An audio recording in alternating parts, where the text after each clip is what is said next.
Hi, this is Janmajay, and this is day ninth of my communication practice. And I'm doing this to improve my English pronunciation and speaking in general, and also improve how I talk, how I interact with the camera. And I'm doing this by reading a book called Man's Search for Meaning by Viktor E. Frankl. And this is a book of a Holocaust survivor.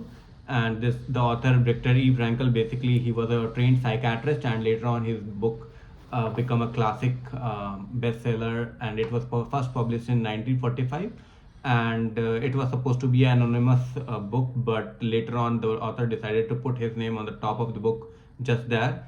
And basically in this book he talks about his experiences in the concentration camp. For those who don't know, concentration camp were the camps where Jews were kept in Nazi Germany, and they were gassed and like persecuted, and there were a lot of hardships that were faced by them.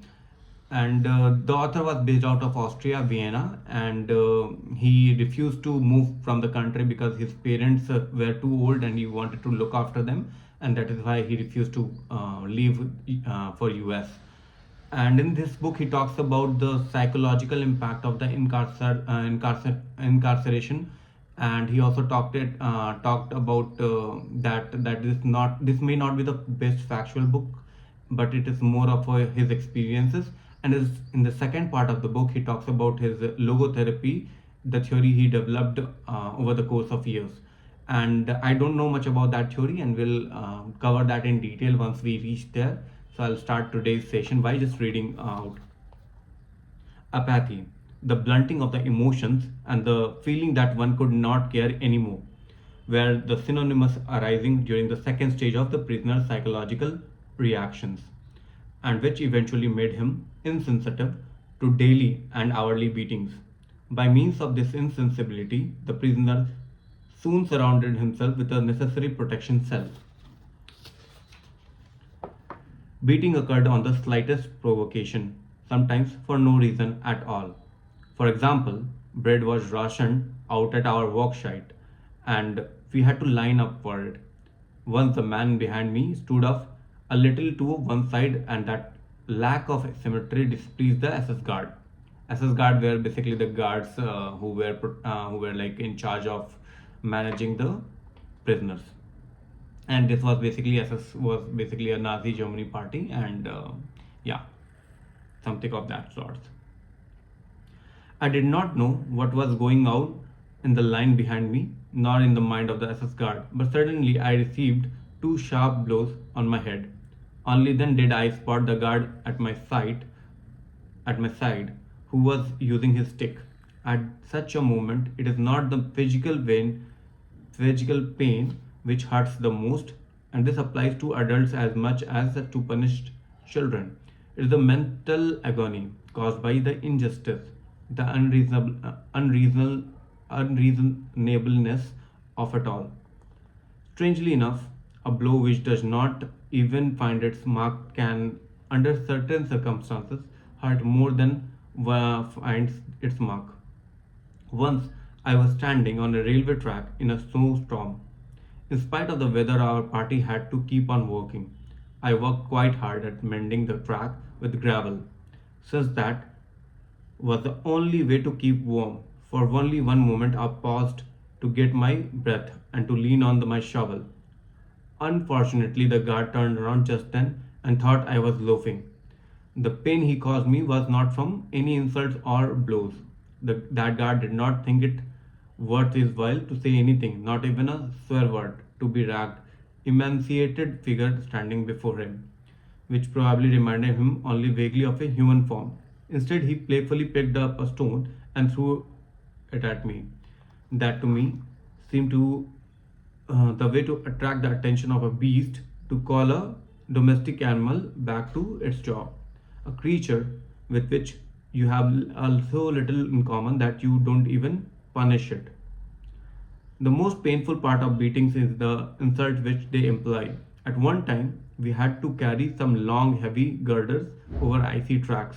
If one man slipped, he endangered not only himself but all others who carried the same girder. An old friend of mine had congenially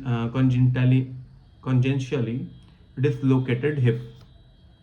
He was glad to be capable of working in spite of it, since the physically disabled were almost certainly sent to the death when a selection took place. He limped over the track with a specially heavy girder and seemed about to fall and drag the others with him. As yet, I was not carrying a girder, so I jumped to his assistance without stopping to think. I was immediately hit on back, rudely reprimanded, and ordered to return to my place. A few minutes previously, the same guard who struck me had told us deprecatingly that we pig lacked the spirit of comradeship. Another time, in a forest with a temperature at 2 degrees Fahrenheit, we began to dig up the topsoil, which was frozen hard, in order to lay water pipes. By then, I had grown rather weak physically. Along came a foreman with chubby, rosy cheeks. His face definitely reminded me of a pig's head. I noticed that he wore lovely warm gloves in that bitter cold. For a time, he watched me silently. I felt that trouble was brewing. For in front of me lay the mound of earth which showed exactly how much I had dug. Then he began, "You pig, have been watching you the whole time. I'll teach you to work yet. Wait till you dig dirt with your teeth. You'll die like an animal. In 2 days, I'll finish you off. You would never done a stroke of work in your life. What were you, swine? A businessman?" I was past caring, but I had to take this threat of killing me seriously. So I straightened up and looked him directly in the eye. I was a doctor, a specialist. What? A doctor? I bet you got a lot of money out of people. As it happens, I did most of the work for no money at all in clinics for the poor. But now I had said too much. He threw himself on me knocked me down, shouting like a madman. I can no longer remember what he shouted. I want to show with this apparently trivial story that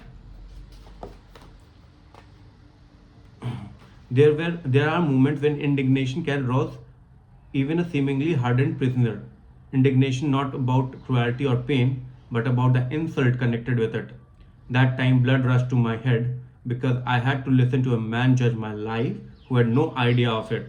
A man, I must confess the following remark which I made to my fellow prisoners after the scene afforded me childish relief, who looked so vulgar and brutal that nurse in the outpatient ward in my hospital would not even admitted him to the waiting room. Fortunately, in the capo, in my working party was obligated to me. He had taken a liking up to me because I listened to his love stories and matrimonial troubles, which he poured out during the long marches to our work site. I made an impression on him with my diagnosis of his character and with my psychotherapeutic advice. After that, he was grateful, and this had already been value to me. On several previous occasions, he had reserved a place for me next to him in one of the first 5 rows of our detachment, which usually consisted of 280 men. That favor was important. We had to line up early in the morning while it was still dark. Everybody was afraid of being late and of having to stand up in the back rows. If men were required for an unpleasant and disliked job, the senior capo appeared and usually collected the man he needed from the back rows. These men had to march away to another, especially dreaded kind of work under the command of strange guards. Occasionally, the senior capo chose men from the first 5 rows just to catch those who tried to be clever. All the protests and entreaties were silenced by a few well aimed kicks, and the chosen victims were chased to the meeting place with shouts and blows. However, as long as my capo felt that the need of pouring out his heart, this could not happen to me. I had a guaranteed place of honor next to him. But there was another advantage too. Like nearly all the camp inmates, I was suffering from edema. My legs were swollen, and the skin on them so tightly stretched that I could scarcely bend my knees. I had to leave my shoes unlaced in order to make them fit my swollen feet. There would not have been space for socks even if I had any. So my partly bare feet were always wet and my shoes always full of snow.